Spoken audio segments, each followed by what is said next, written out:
কতটা ভাগ্য করে এলে এমন বন্ধু কপালে মেলে। বাল্যকালের বন্ধু বৃদ্ধকালেও রয়। সবাই বলে বন্ধু নাকি বেঈমান হয়। আমি বলি না, নিজের ইমান রাখো মজবুত, সম্পর্কগুলো হবে অটুট। যে বন্ধুর কথা আমি সব ভিডিওতে আপনাদেরকেই বলি, এটাই আমার কাছের এবং খুবই প্রিয় বন্ধু। আরও আছে অনেকেই, তাদের সাথে ফোনে মাঝে মাঝে কথা হয়। আমরা যে সবাই যার যার মতো সবার জায়গায়। স্কুল জীবনটা মধুর ছিল, খেলার ছলে কেটে যেত বেলা। স্কুল শেষে বাড়ি ফেরার পথে জামা খুলে মাথায় দিতাম, স্যান্ডেল নিতাম হাতে, বকুল তলায় গিয়ে ফুল কুড়াতাম, গাঁথবো ফুলের মালা। সন্ধ্যা হলেই মা বলতো হাত মুখ ধুয়ে পড়তে বসো।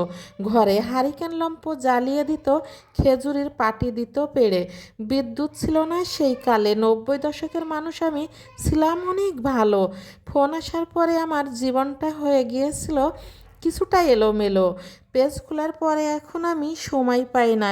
এখন কাজ করে পেজে আমি কাজ করব কখন?